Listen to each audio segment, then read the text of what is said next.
오늘 우리에게 주시는 말씀은 마태복음 7장 1절로부터 6절 말씀입니다. 마태복음 7장 1절에서 6절입니다. 제가 봉독해 올려드릴 때에 하나님의 음성을 듣는 우리 모두가 되시길 바랍니다. 비판을 받지 아니하려거든 비판하지 말라.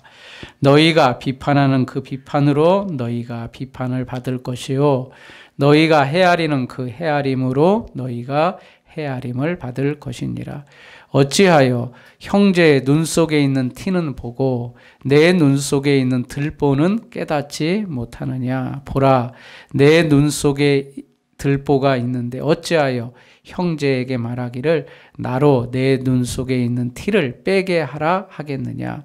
외식하는 자여, 먼저 내 눈 속에서 들보를 빼어라. 그 후에야 밝히 보고 형제의 눈 속에서 티를 빼리라. 거룩한 것을 개에게 주지 말며 너희 진주를 돼지 앞에 던지지 말라.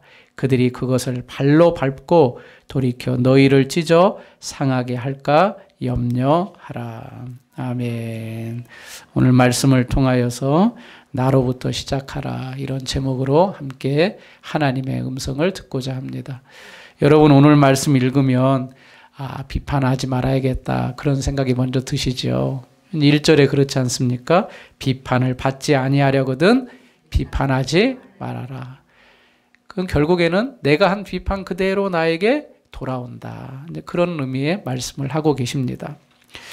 아주 오래된 일인데, 이제 마이카의 시대, 각 집마다 차가 다 한 대씩 있었을 그 시대에 이제 뒤에 스티커를 붙이는 게 유행이었던 시절이 있습니다. 그래서 교회 다니고 예수 믿으면 이렇게 물고기 모양의 그런 것들을 이렇게 붙이고 다니고, 그 중에 하나 독특한 게 이제 내 탓이요라는 그런 스티커가 한때 많이 붙었던 적이 있습니다. 그 캐톨릭에서, 지금 천주교회죠, 내 탓이요, 내 탓이요. 아마 제 기억으로는 빨간색으로 된 그 내 탓이요라는 스티커를 차로 운전하면 종종 보게 되었습니다. 아마도 어떤 문제가 발생했을 때 시시비비가 가려지잖아요. 그때마다 모든 게 다 나의 탓입니다. 내가 잘못해서 그랬습니다. 내 책임이 큽니다. 이제 그런 의미로 내 탓이요, 그런 캠페인을 벌였던 것을 봅니다. 예수님이 산 위에서 산상수훈이라는 하나님 나라 진리를 가르치고 계시죠.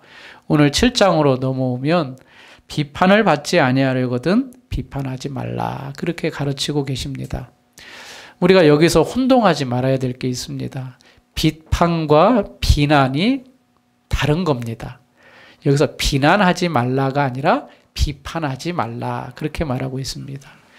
사실 비난이라는 것은 나에게 전적인 책임이 있는 것을 인정하고 그 잘못된 것을 많은 사람이 탓하는 것을 비난이라고 말합니다. 아유, 저런 사람은 비난받아도 마땅해. 그랬을 때에 그 사람은 비난을 받는 것인데, 이 비판이라는 것은 좋고 나쁜 것, 옳고 그른 것을 따지는 일을 말하는 것입니다. 정말 이것이 옳은가 그른가, 나쁜 것인가 좋은 것인가를 따지는 것, 이게 비판입니다. 다른 말로 하면 판단하는 것, 선택하는 것, 또 정죄하는 것, 결정한다, 그런 의미를 가지고 있습니다. 그런데 여러분 생각해 보시면 우리가 하루하루를 살아가면서 판단해야 될 일이 많습니까, 적습니까? 많아요. 심지어는 반찬을 먹을 때 이걸 먹을까 저걸 먹을까 선택을 해야 돼요. 이제 선택장애라는 말도 있는데, 식당에 들어갔어요. 메뉴가 많잖아요. 뭐 먹을 거야? 그러면 난 짜장면. 그렇게 하면 쉬운데, 짜장면도 먹고 싶고 짬뽕도 먹고 싶고 이것도 먹고 싶고 저것도 먹고 싶고, 그런 게 우리의 인생이잖아요. 이렇게 할까 저렇게 할까. 그것이 좋은 것 나쁜 것이 명확하고 옳은 것 틀린 것이 명확하면 우리가 쉽습니다. 그런데 많은 부분에 있어서 참 좋은 것 다 좋은 것인데 그 중에 무엇을 선택할 것인가, 판단할 것인가, 그런 것들이 참 우리의 일생이 다 포함이 되어 있는 거죠. 가장 힘든 경우가 있다면 이게 나쁜 것인지를 다 알아요. 알매도 불구하고 그걸 선택할 수밖에 없는 상황이 우리에게 올 때가 있습니다. 잘못된 건 알아요. 그런데 여러 가지 상황상 그것을 선택할 수밖에 없는 우리가 우리 인생을 살아가고 있다는 거죠. 이처럼 우리는 판단하고 결정하면서 살아가는 존재입니다. 누구라도 그랬습니다. 어린 아이로부터 어른에 이르기까지 다 판단하고 결정하면서 하루하루를 살아갑니다. 그런데 예수님이 뭐라고 말씀하십니까? 1절을 같이 한번 읽어볼까요? 시작. 비판을 받지 아니하려거든 비판하지 말라. 아니 매 순간마다 판단하고 결정해야 되는데 그럼 우리가 아무런 판단과 결정 없이 그렇게 살아가라고 말씀하시는가? 도대체 예수님이 가르치시는 이 의미가 무엇인가를 한번 생각해 보고자 합니다. 그러면서 2절에 예수님이 뭐라고 말씀하시냐면 비판을 받지 아니하거든 비판하지 말아야 될 이유를 이렇게 설명하고 계십니다. 너희가 비판을 하는 그 비판으로 너희가 비판을 받을 것이요 너희가 헤아리는 그 헤아림으로 너희가 헤아림을 받을 것이니라. 여러분 누군가를 내가 판단했어요. 판단하면 그걸로 끝나나요? 아닙니다. 여기 앉아 계신 분들도 다 경험하는 것이겠지만 누군가 나에 대해서 판단을 합니다. 저 사람은 어떤 사람이야? 저 사람의 성격은 어때? 그럼 거기까지는 좋은데 그 성격이 좋아? 나빠? 저 사람의 성격이 왜 이래? 막 하면서 서로 흠집 잡기를 하고 있습니다. 물론 그런 것도 다 좋습니다. 그런데 더 화가 나는 경우가 있죠. 내 앞에서 당당하게 하면 괜찮은데 나 몰래 뒤에서 여러 사람끼리 소위 말하는 뒷담화를 하는 거죠. 저 사람은 어떻고 저떻고 저 사람의 장점이 있는데도 단점은 어떻고 저떻고 그런 이야기를 들으면 저도 그렇지만 여러분들도 다 기분이 썩 좋지 않을 것입니다. 그런데 여러분 원망하지 말아야 될 이유가 있습니다. 나도 사실은 다른 사람에 대해서 다 그런 말을 하고 지내고 있습니다.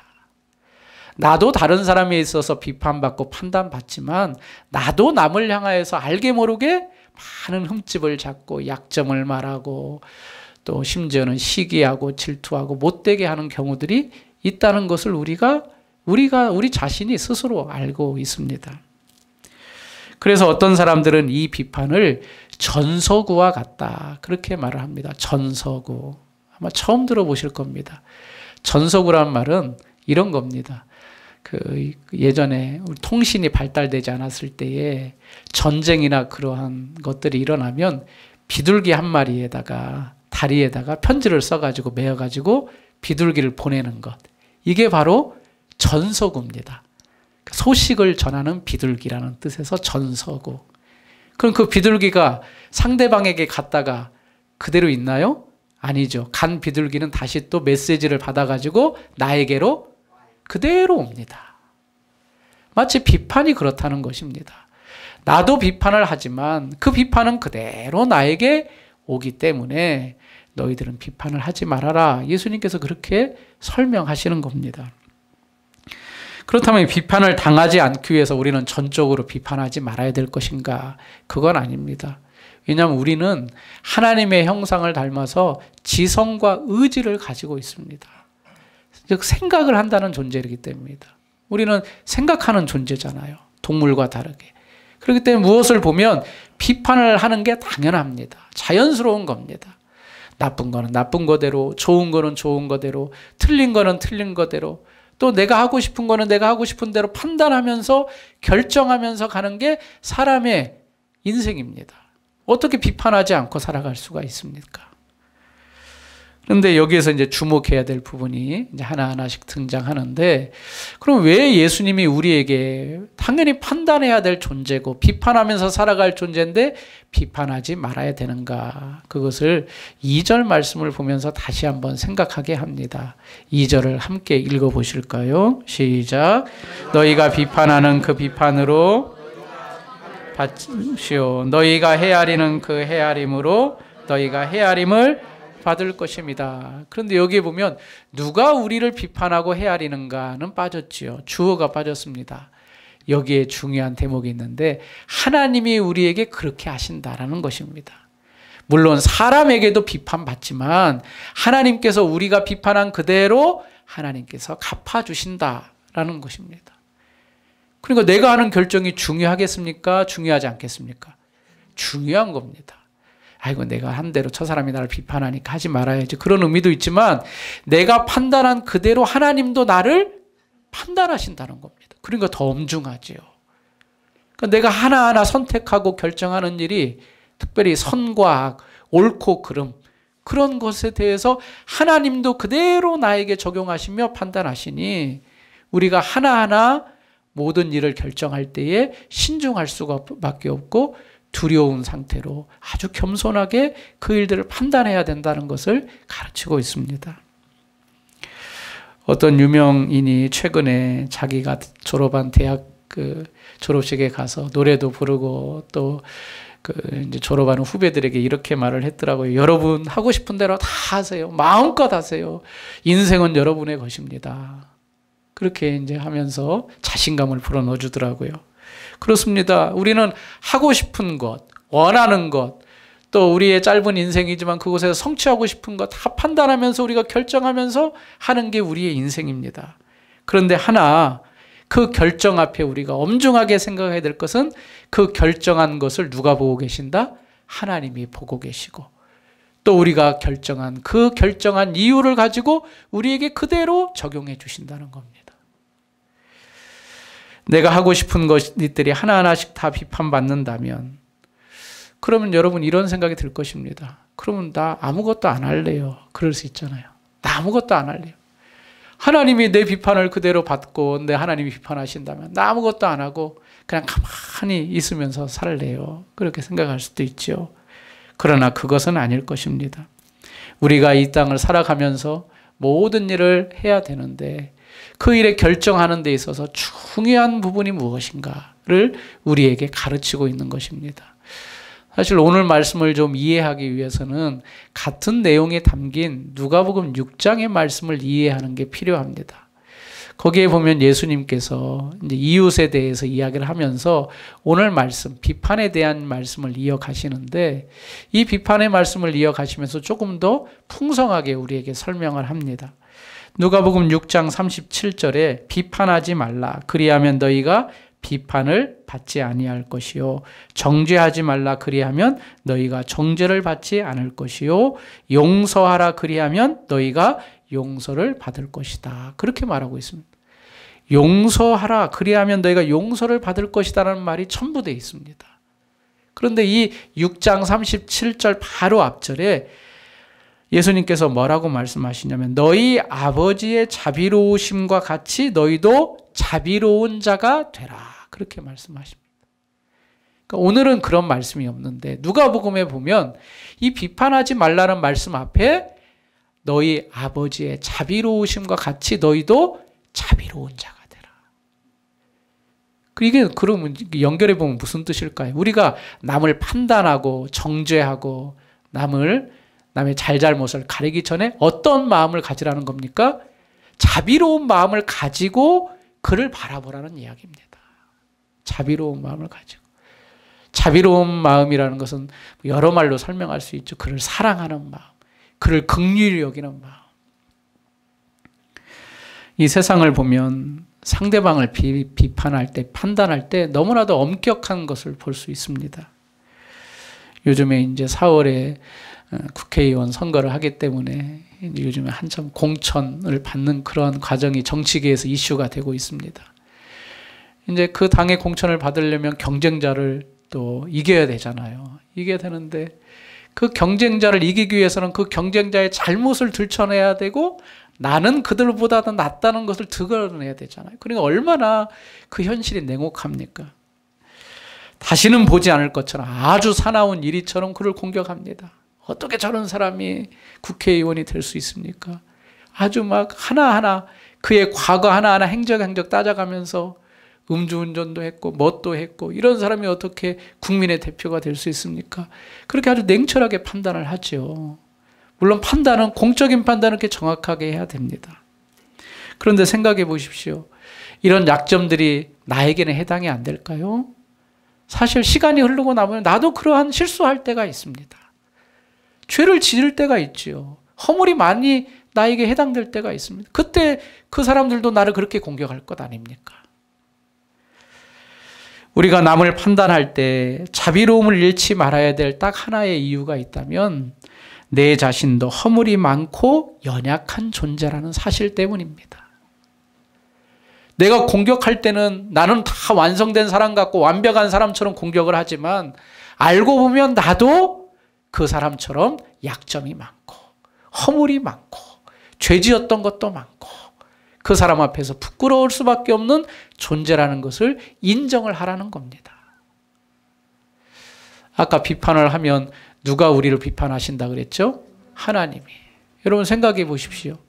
하나님은 공의로우신 분입니다. 실수하지 않으시는 분입니다. 그 하나님의 잣대로 우리를 대면 우리는 어떻게 될까요? 아마 그 앞에 설 수 있는 사람은 아무도 없습니다. 그런데 하나님이 우리를 어떻게 하셨습니까? 하나님의 자비로 안아주시고 하나님의 사랑으로 보듬어 주시고 하나님의 긍휼로 날마다 우리에게 은혜를 베풀어 주시지 않습니까?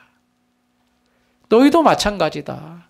너희도 이 땅을 살아가면서 판단해야 되고 비판해야 되고 결정해야 되고 모든 일을 선택해야 할 때에 내 생각과 내 관점대로 또 엄격한 잣대를 대고 하기에 앞서서 하나님이 너희에게 대하신 그 자비와 긍휼을 먼저 생각해 보아라. 그 마음을 가지고 그들에게 나아가라. 그렇게 말씀하고 있는 겁니다.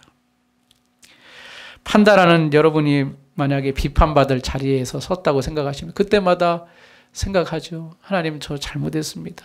용서해 주세요. 하고 막 빌 겁니다. 그런데 그것을 다 용서받고 또 내가 판단하는 자 입장에 서서는 하나님처럼 한다면 하나님 앞에 얼마나 우리가 나쁘겠습니까?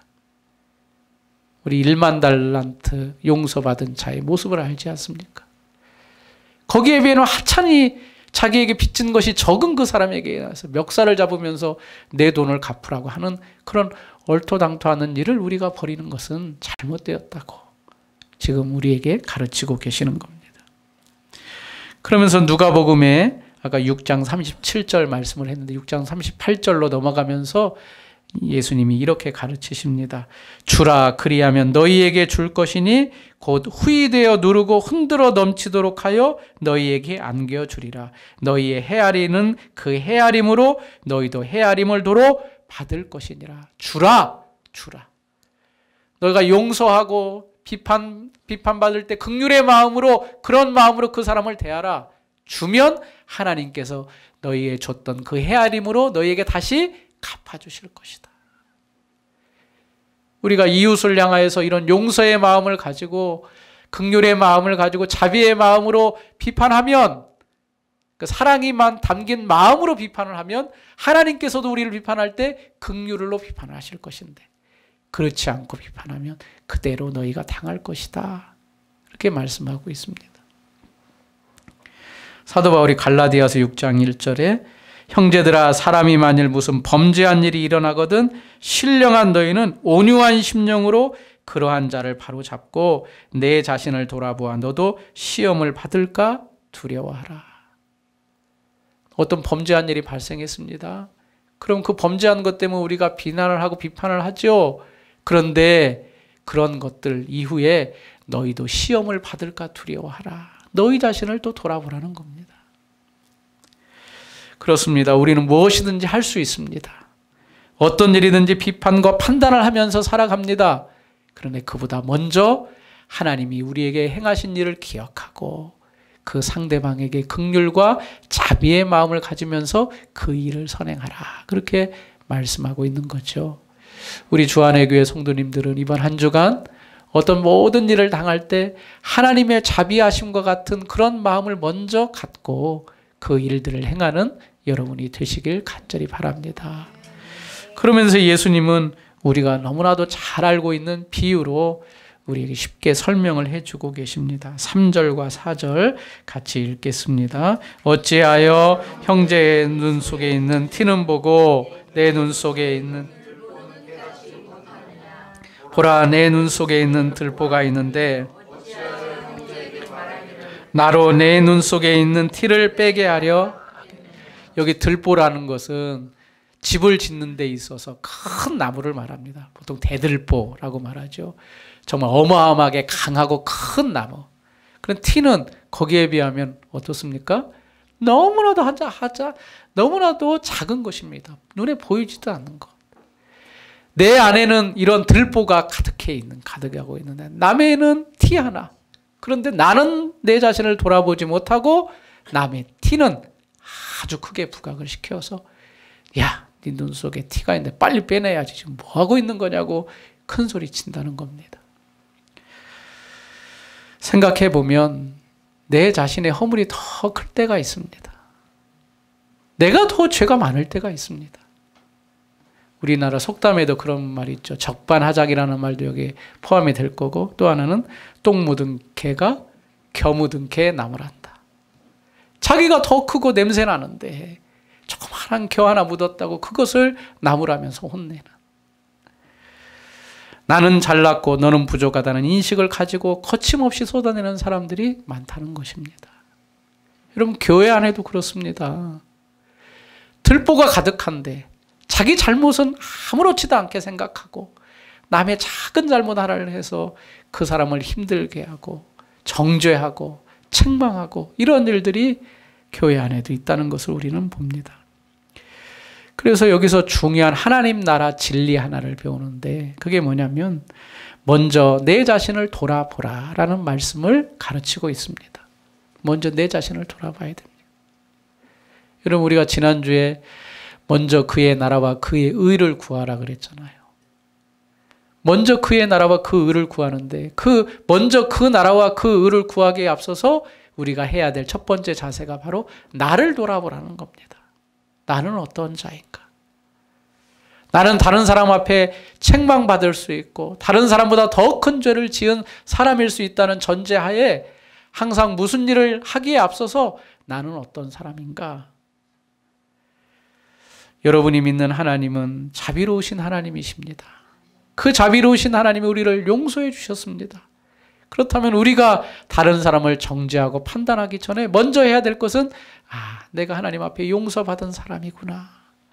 어쩌면 그 사람의 죄보다 내 죄가 더 크다는 사실을 인정하고 먼저 자기를 돌아보고 그리고 나서 그 사람을 비난하고 또 정죄하고 판단해야 될 그러한 길을 가야 된다는 것입니다. 그렇지 않는 자는 어떤 자인가? 5절에 이렇게 말씀합니다. 5절도 같이 읽습니다. 외식하는 자여 먼저 내 눈 속에서 들보를 빼어라. 그 후에야 밝히 보고 형제의 눈 속에서 틀을 빼리라. 이렇게 자기 자신을 돌아보지 않는 자를 뭐라고 말씀하십니까? 외식하는 자. 외식하는 자. 우리가 마태복음 6장에서 금식과 구제와 기도를 하면서 예수님이 반복해서 말씀하시는 게 외식하는 자. 사람에게 보이고 하나님께 보이지 않는 그런 자를 외식하는 자라고 그러지 않습니까? 여기서 동일하게 말합니다. 자기 자신은 가리고 남의 책과 남의 잘못만 드러내는 그런 자를 외식하는 자라고 책망하고 있습니다. 이들이 외식하는 자가 되는 이유는 뭐냐면 영적으로 어두워졌기 때문입니다. 5절 말씀을 다시 보시면 외식하는 자의 먼저 내 눈 속에 있는 들보를 빼어라. 그 후에야 밝히 보고 형제의 눈 속에서 티를 빼리라. 먼저 무엇부터 빼야 됩니까? 내 안에 들보부터 빼내야 됩니다. 여기에 빼내 후에야 밝히 본다라는 것은 영적으로 어두워져 있는 것을 회개해야 그래야 밝히 볼 수 있다는 것입니다. 내 자신이 먼저 하나님 앞에 바로 서야 그 후에야 남을 향하여서 비판할 수 있고 판단할 수 있다는 것입니다. 내 자신부터 하지 않으면 안 된다고 말씀을 하고 있는 것입니다. 여러분, 우리가 할 수 있는 유일한 복된 길은 하나님 앞에 회개하는 겁니다. 최근에 아내가 그런 말을 하더라고요. 당신은 요즘에 무슨 기도 많이 하냐고. 오랜 시간 기도하면서 어떤 기도 많이 하냐고. 물론 우리 성도님을 위해서도 기도하고 교회를 위해 기도하지만 많은 부분이 회개 기도입니다. 하나님, 참 제가 또 잘못했습니다. 그런데 그 얘기를 듣더니 그게 정답이라 그러더라고요. 우리는 하나님 앞에 늘 회개할 것밖에 없습니다.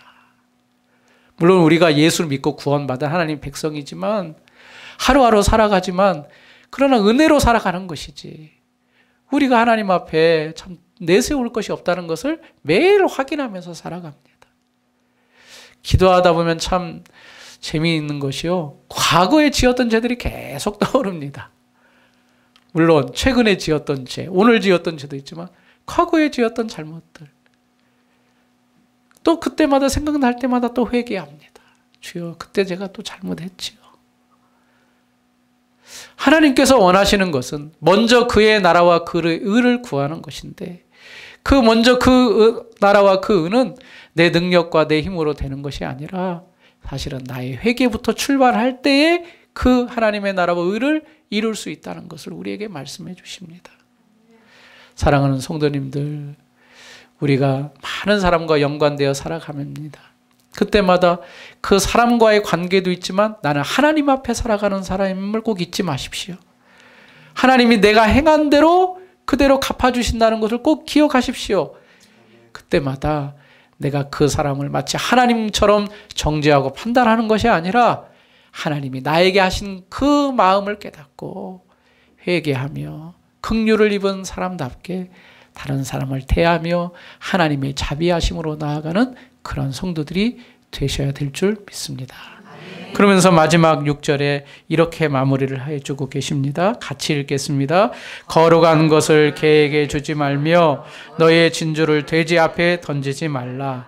그들이 그것을 발로 밟고 돌이켜 너희를 찢어 상하게 할까 염려하라. 개에게 아무리 좋은 것 주면 그게 좋은 것 나쁜 것 구분합니까? 못합니다. 돼지에게 금은보화 오늘 여기에 모아놓은 진주 다이아몬드를 주면 한쪽에 잘 모아놓고 누구도 그것을 건드리지 말도록 돼지가 잘 관리하나요? 아닙니다. 이것은 무엇을 말합니까? 우리의 눈에 들보가 있으면 무분별하다는 이야기입니다. 빼야 된다는 이야기입니다. 뺄 때에 우리가 거룩한 것을 구분할 수 있고 구별할 수 있다는 것입니다. 내가 먼저 어두우면 영적 장님으로 다른 사람을 어두운 길로밖에 인도할 수밖에 없습니다. 그런데 내가 회개하고 하나님 앞에 거룩함을 인정하고 하나님의 도우심을 구하면 거룩한 것이 무엇인지, 선한 것이 무엇인지, 또 좋은 것이 무엇인지, 값진 것이 무엇인지 구분할 수 있고 또 구별되게 할 수 있다는 이야기입니다. 사랑하는 성도님들, 나로부터 시작해야 됩니다. 내 탓이어야 됩니다. 내가 잘못한 것이 비록 적을지라도 하나님, 내가 먼저 솔선수범하고 내가 먼저 긍휼의 마음을 가지고 자비의 마음을 갖는 것이 필요한데 그렇지 못하였습니다. 이런 은혜가 우리 성도님들에게 넘쳐나시길 바랍니다.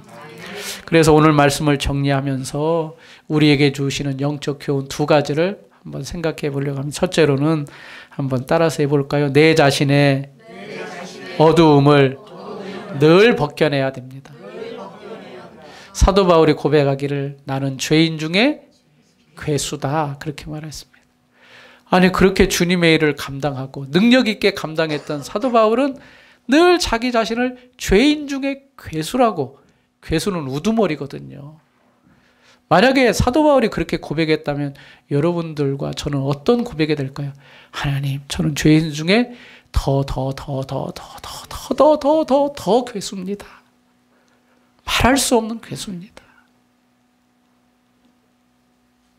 우리는 늘 앞에서 말했지만 회개하는 자가 되어야 됩니다. 나에게 있는 들보가 무엇인지 늘 깨달아야 됩니다. 깨닫기 위해서는 어떻게 될까요? 기도해야 됩니다. 기도하지 않으면 내가 들보가 있는지 없는지 깨달을 수가 없습니다. 그래서 두 번째로는 어떤 판단과 어떤 일을 하기 전에 따라서 하겠습니다. 기도해야 된다. 기도해야 됩니다.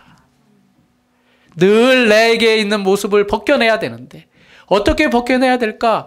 기도의 자리로 나아올 때 나의 허물과 죄악을 알고 그것을 벗겨낼 수가 있다는 겁니다. 여러분, 교회는 참으로 거룩한 곳이지요. 교회는 하나님께 예배하는 곳이기 때문에 거룩함이 보존되고 보장되어야 되는 곳입니다. 우리 교회가 장로교회인데 장로교회의 참된 교회의 표징을 지난번에도 말씀드렸습니다. 첫 번째로는 말씀이 올바로 전파돼야 됩니다. 여기 말씀이란 것은 성경 66권을 말합니다. 66권 외의 말씀은 하나님의 말씀이 아닙니다. 66권이 바로 전파되는 교회가 참교회다. 또 하나는 성례가 올바로 시행돼야 됩니다. 성례라는 것은 세례와 성찬입니다. 우리 교회도 이제 세례 받을 분이 있으면 세례를 주고 또 매달 한 번씩 성찬을 하지 않습니까? 이 성찬을 통하여서 예수님의 오심과 또 예수님의 다시 오심을 기다리는 그 일들이 계속 이어져야 됩니다. 또 하나가 있습니다. 참된 교회는 권징이 올바로 시행되어야 됩니다. 권징이라는 것은 잘못에 대한 그 사람에 대한 어떤 채찍질과 같은 것입니다. 교회 안에서도 잘못된 일들이 있거든요. 고린도 교회 같은 경우는 많은 문제들이 있었거든요. 그런 문제들에 대해서 그냥 덮고 넘어가면 안 됩니다. 이것은 하나님 앞에 잘못된 것이기에 당연하게 권징을 받아야 되고, 권징을 받는 사람들은 그것을 단 마음으로 받아야 됩니다. 왜냐? 나를 고칠 기회가 있기 때문에, 즉 회개할 기회가 주어졌기 때문에. 그런데 이제 최근에 교회에 많은 문제들이 생기는데, 문제 가운데 하나는 말씀도 잘 전하고 성례도 행하는데 권징에 있어서 너무 많은 부분이 약해져 있다는 것입니다. 쉬운 예로 어떤 성도님이나 중직자들이 잘못을 했습니다.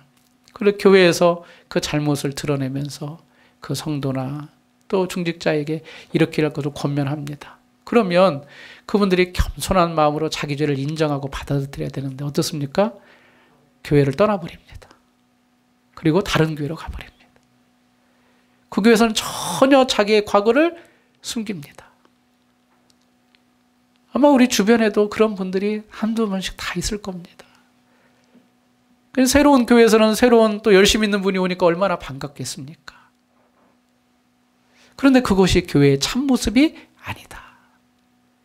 교회는 거룩함을 보존하기 위해서 하나님의 온전하심과 같이 너희도 온전하라 그랬으니까 그것들을 잘 보존해야 되는데, 사실 권징이라는 것은 회개할 기회요, 나의 영적으로 성장할 아주 복된 시간인데 그것을 발로 차버리고 내 마음대로 하려고 하는 그런 모습들이 너무나도 팽배해져 있다는 거죠. 어떤 성도님에게 이렇게만 하시면 안 됩니다. 참 말하기가 어려운 시대가 되었습니다. 왜냐하면 그 말을 잘못했다가 성도가 시험 들고, 또 말을 안 하자니 교회 전체가 힘들고. 여러분, 우리 교회는 어떠해야겠습니까? 예를 들어서 제가 어떤 성도님에게 좀 마음에 힘든 그런 것들을 말씀하실 때 여러분은 어떻게 반응하시겠습니까? 목사님이 날 싫어하시나? 아유, 이제 교회 안 나가야지. 그런 마음이 있다면 그 마음을 고쳐야 될 것입니다. 그런데 그 말을 하기 전에 어떤 마음으로 해야 될까요? 기도하며 사랑의 마음을 가지고 판단하며 아주 엄중하게, 그냥 쉽게 지나가는 말이 아니라, 목사님께서 또 성도님께서 이렇게 나에게 말씀하시는 것은 무슨 뜻이 있는가 보다. 그리고 그것을 하나님의 음성으로 들을 때에 그때에 서로가 복된 자가 되고 주님의 나라와 교회가 든든하고 건강하게 세워질 줄 믿습니다. 우리 교회는 건강한 교회가 되어야 될 줄 믿습니다. 건강한 교회는 숫자만 많은 교회가 건강하지 않습니다. 작은 숫자일지라도 건강한 교회가 있고, 숫자가 많은 교회일지라도 그 안에 들어가다 보면 이렇게 말 못할 고민과 병폐들로 많은 교회들이 있습니다. 건강한 교회는 오늘 말씀처럼 내 자신부터 시작하는 교회가 건강한 교회입니다. 내 자신의 들보를 빼낼 줄 아는 교회가 건강한 교회입니다.